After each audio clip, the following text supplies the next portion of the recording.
Hey friends, well, I'm delighted to begin this first lecture in the first week, and I hope to give you some sort of meta views of some things for us to think about our course. I want to especially start in two places here.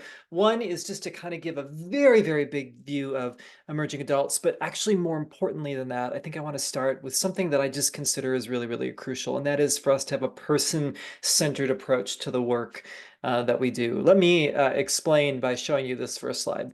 So a lot of times when I talk with ministry leaders, especially older leaders, they'll come up to me and they'll ask me the question, well, where have young adults gone? They don't see them around their churches or the gatherings that they have, and they're not exactly sure what's happening. They remember a time when there were supposedly a lot of young adults around, and now they're not anymore. And so there's sort of this anxious feeling about where that they've gone. And I think it's a really fair question. I think maybe if we could critique the question, I find it's really interesting that the assumption is that the young adults have gone and that supposedly the adults have just stuck around.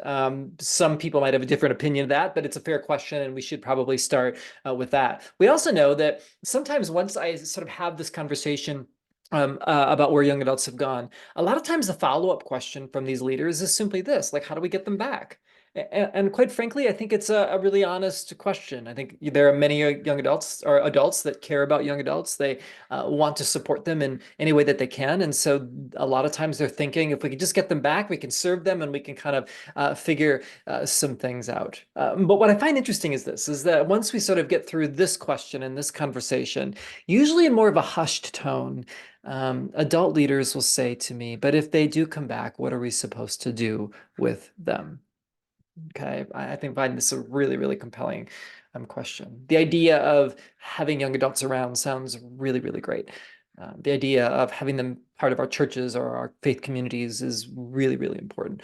But when we really kind of lean into the particularities of like, well, what does it mean for us to be together, work together? What are we supposed to do with sort of these lives that seem different than maybe what we experienced? What are we supposed to do with them? And I think that there's an anxiety, there's a bit of an unknown that comes with that. And I think what this unknown sort of fosters, knowingly or unknowingly, some really hurtful things that can be said, things that aren't very helpful for those that are in their 20s trying to navigate life and faith and church and their lives. And, so I think that there's something quite powerful about these questions, and perhaps it gets to a deeper challenge that we have. And I think part of that deeper challenge is really comes down to the fact that people actually care. Maybe you've been in a church setting, or maybe on a Sunday morning, or you get an email or whatever. You probably have some well-meaning older saint that says, young people today. And then they'll attach to that an article that they just read, a statistic that they throw out, an observation that they have, sort of painting young people in general, usually not in the best light. And as I thought about that, I think at first I was quite offended by it all, because I just felt like it's not very sensitive. They're generalizing. I think they're saying things that are hurtful.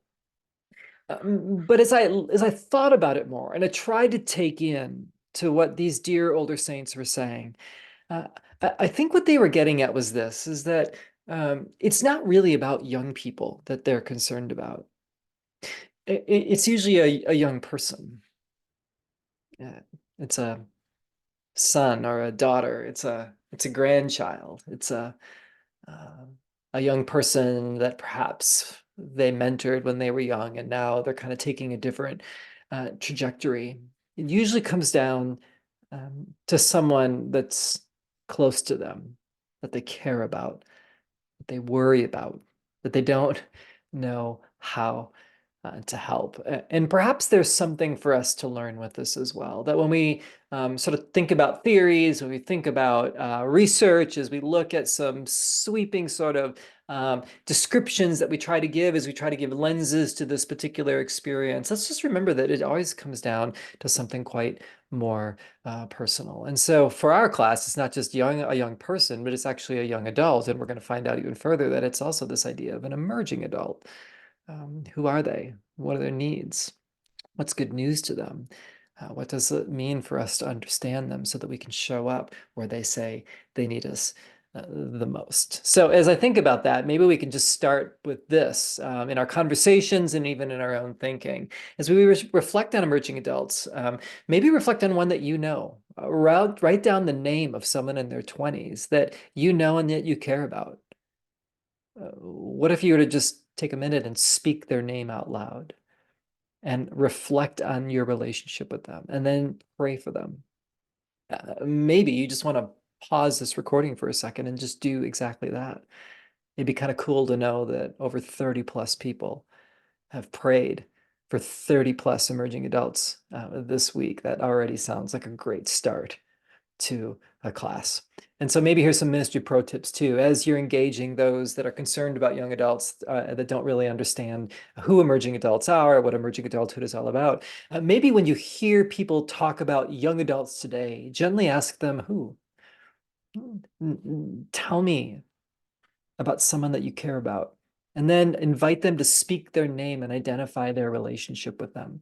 Give them a chance to connect their worries with the actual person that they're concerned about, because I think that's the pastoral move where we can stop and we can lament and we can empathize and we can seek to understand. Because in the end of the day, it's not about the statistics. It's about the son, daughter,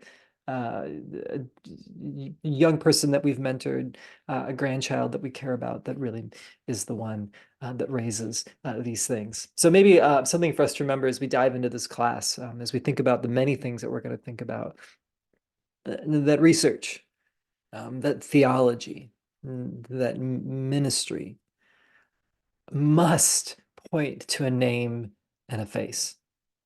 Otherwise, we generalize. Otherwise, we label. Otherwise, we co-opt.